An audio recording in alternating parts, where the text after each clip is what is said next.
جی ریحان بھائی، یہ جو آپ بات کر رہے تھے رہبانیت کی، یہ جو آج ہمارے ہاں کافی دیر سے اور اب بھی بہت رائج ہے تصوف، جو کہ آپ کہے سمندر میں قطرے کی مانند گم ہو جاؤں، اپنے آپ سے باہر نکلوں تم ہو جاؤں، تو کیا یہ بھی آپ اس پہ وضاحت کیجئے؟ قرآن مجید جو ہے اس کے بارے میں کیا کہتا ہے کہ یہ دین کے پیرلل ایک دین ہے، قرآن اس کو سپورٹ کرتا ہے، یہ قرآن کے اگینسٹ ہے تصوف؟ ایک دوسرا میرا آپ سے یہ علمی اختلاف ہے، آپ نے کتاب پڑھی ہوگی ہماری، کہ جو آپ یہ کہتے ہیں کہ وہ بار امانت میں نے پہاڑوں پہ اس پہ کیا اور انسان نے یہ کر لیا، تو عہد تو اللہ تعالیٰ پہلے کر چکے، عہد الست ارواح کے ساتھ، اور ہمیں سمجھ یہ لگی قرآن سے کہ بھئی وہ جو ونفخت فیہا من روحی، کہ میں نے اپنی روح میں سے اس میں جب پتلا بنایا تو ہمیں تو سمجھ یہ لگی کہ بھئی وہ جو بار امانت ہے دراصل وہ کانشنس، وہ جو اللہ کا ایک روح ہے جو پھونک رہا ہے اپنی روح میں سے، جسے نور یزدانی کا مولانا اصلاحی نے، تو ہمیں یہ سمجھ یہ لگی کہ یہ جو بار امانت ہے بیسیکلی یہ وہ اللہ کی ذات کا حصہ ہے جو اس نے پتلے کے اندر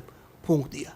تو اس پہ ذرا وضاحت کیجیے۔ عہد تو وہاں ہو چکا ہے، عہد الست میں، پورے مکمل ہوش و حواس میں، اس کی ڈیٹیلز بھی دی گئی، تبھی وہ عہد ہوا، ہوش تھی اس روح کو۔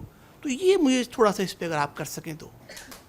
پہلے سوال کا جواب یہ ہے کہ قرآن مجید صرف انہی چیزوں پہ کلام کرتا ہے جو عرب کی زمین میں موجود تھیں، تو چونکہ رہبانیت وہاں نہیں تھی، جتنی کچھ تھی وہ مسیحیت کے حوالے سے کچھ زیر بحث آ گئی تھی، قرآن نے اس پہ تبصرہ کر دیا سورہ حدید میں۔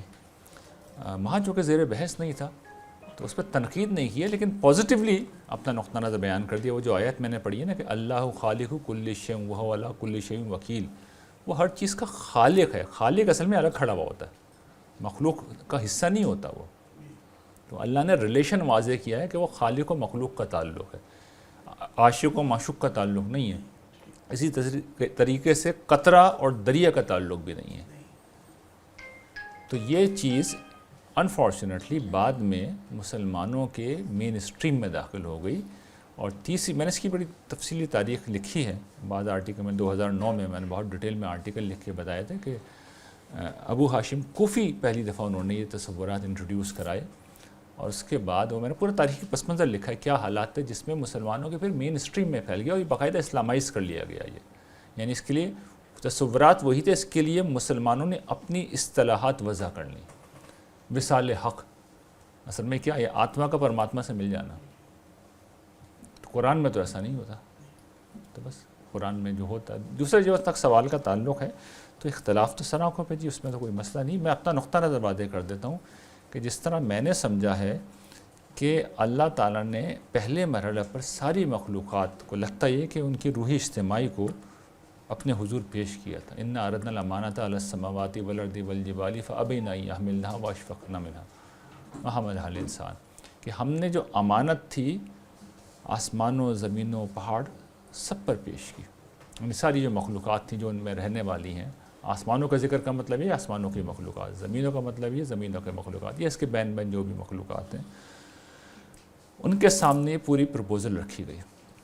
انہوں نے معذرت کر لی کہ یہ تو بہت ٹو مچ ہے ہمارے لیے، کیونکہ خدائی اختیار پا کے آؤٹ آف کنٹرول نہ ہونا ہی بہت مشکل تھا، اور سزا سامنے تھی، بتا دیا گیا تھا یہ سزا دی جائے گی۔ انسانوں نے کہا کہ جو قرآن نے تبصرہ کرنا، انہ کان ظلوما جہولا، جذبات میں آ گئے۔ ظالم کا مطلب وہ ہستی ہوتا ہے کہ جو چیزوں کو ان کی ٹھیک جگہ پہ نہ رکھ سکے، یعنی اس نے اپنی طاقت کا غلط اندازہ کیا۔